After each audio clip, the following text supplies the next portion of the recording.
toxic cloud that wraps together all of humanity. As with every war, the goals are always the same: divide, conquest, and destroy.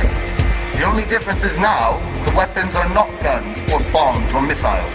They're called spread, BCE, swap, austerity, fiscal compact, ESM, credit rating, and many more.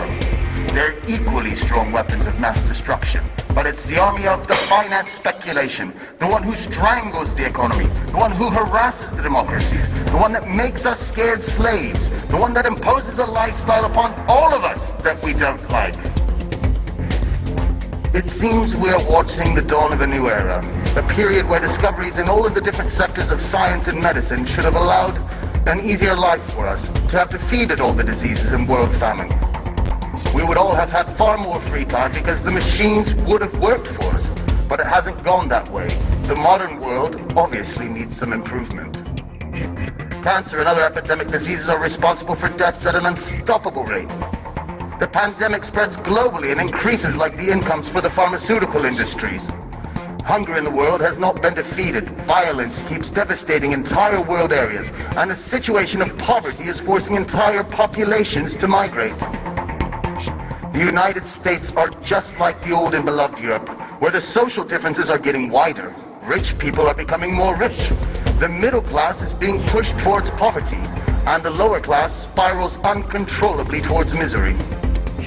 America is still under the crisis path of subprime mortgages that definitely undermines the last bit of security in people, and instead has generated a negative domino reaction overseas. On the other side, the European side, the EU states themselves are so strangled by debt balance sheets that a big part of the state income is destined to pay just the interest without any possibility to reduce the debt itself. America and Europe should have been the ones supported by the rest of the world. Instead, they have been crushed by the most powerful financial crisis in history, which has brought social and cultural implications still to be fully understood. Are we so sure that the American and European situation had different origins as the media wants us to believe? Or instead, are they just two faces on the same coin? Maybe it's the final attack for the world supremacy from an entity that doesn't have a flag or state or affinity. The New World Order, the one of finance, which has slowly taken control, taken it away from the politician, which has in turn become a slave to the system. Nobody tries to raise their voice. No single representative of the sovereign population dares to speak up. But I will. We have to reclaim the power, to snatch it away from the powers of finance, the finance that magically creates money from nowhere. We must instead give it back to the citizens of the economy in the name of prosperity, wealth, and freedom. No political leader will ever say that money is being printed in a private institution.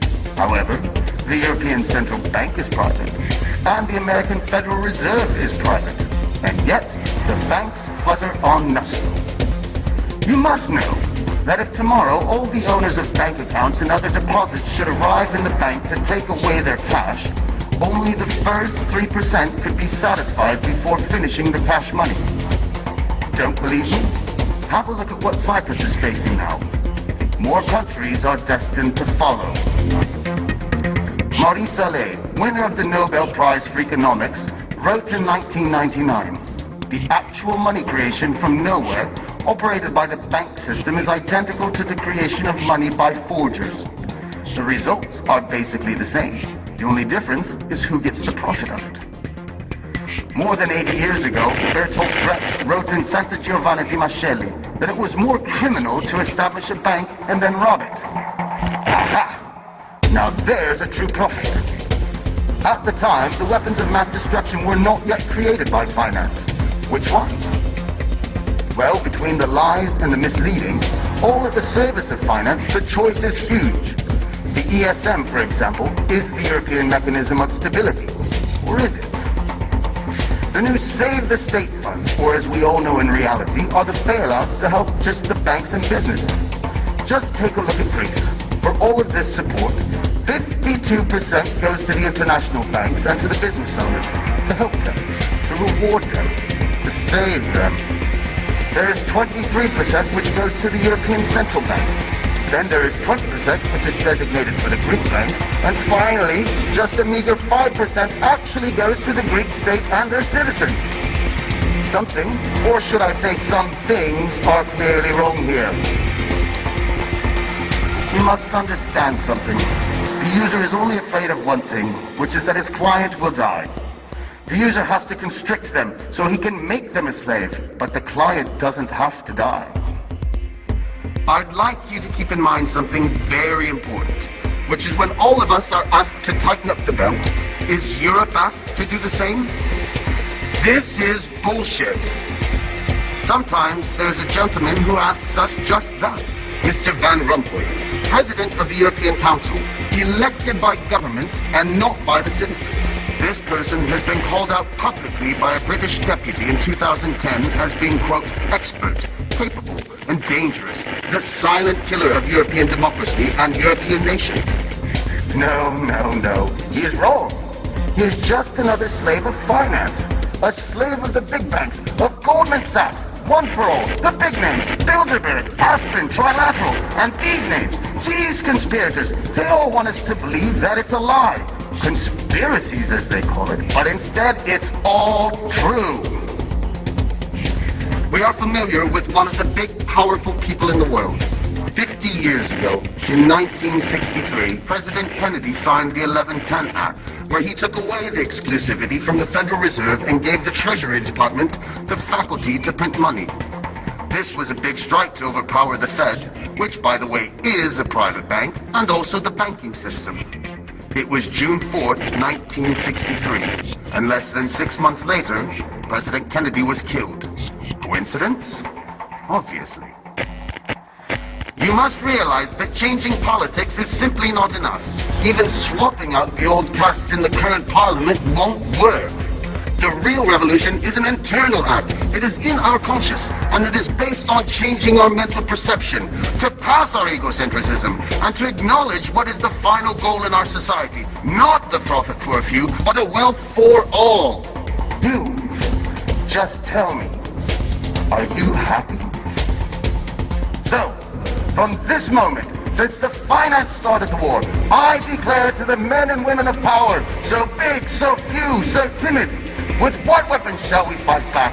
With the power of information, with communication and the sharing of my knowledge, with all of the people in the world rising up as one voice. Now, they know that I knew, but now you know as well. My friends, happiness is freedom. Freedom is still in the distance, but the choice has been made.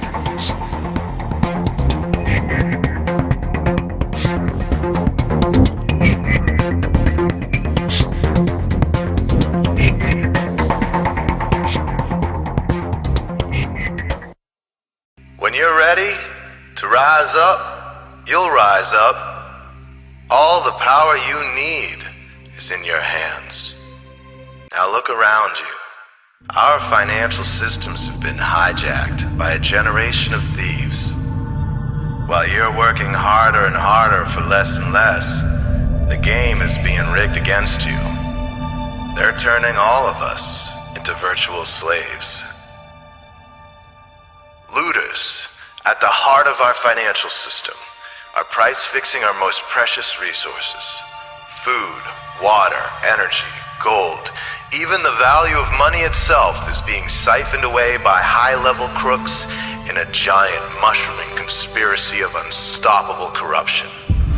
They're robbing billions of people of trillions of dollars a year, folks.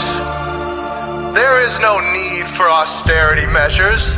There is no need for financial suffering. No need for poverty. There is no scarcity. We are simply the victims of a robbery of unimaginable proportions. We have been fed a lie so vast it oppresses all of humanity. The truth is, there is more than enough to go around. 60 years ago, productivity was increasing so fast, they predicted by today, entire families could live comfortably on the income of just one provider, working only 10 hours a week. They wondered what we'd do with all of our spare time. What happened to that dream? Turns out they were right. What took a full work week back then can be done in just 10 hours today. We have technologies that multiply our efforts 1,000-fold and connect us in ways they never imagined. We are now 100 times richer than in that great heyday of the 50s. We are heirs to a great bounty of prosperity, $70 trillion in the U.S. alone, over $200,000 for every man, woman, and child. The only reason we don't experience this wealth is because it's being siphoned away by a corrupt criminal class. They loot through giant corporations, raising prices, lowering wages, stealing the fruits of our productivity. Where once whole families prospered with just one provider, now both parents work, delivering 8 times the productivity but struggling to make ends meet. They control the media using hot-button social issues to divide us, brother against brother, so we fight each other while they loot our sacred institutions. They make us fear too big to fail banks collapsing, but if they did, we'd suddenly recover the 8 times our income that's being siphoned away every single day. Don't give yourselves to these crooks who abuse you and enslave you, who steal your lives, tell you what to do, what to think, and what to feel. Let us burn these leeches off our backs. Let us replace their corrupt systems with better systems that benefit everyone. Let us reclaim the fruits of our productivity. Let us share our prosperity. We can do this now. We are the creators, and when we come together, we have the power to create whatever future we want.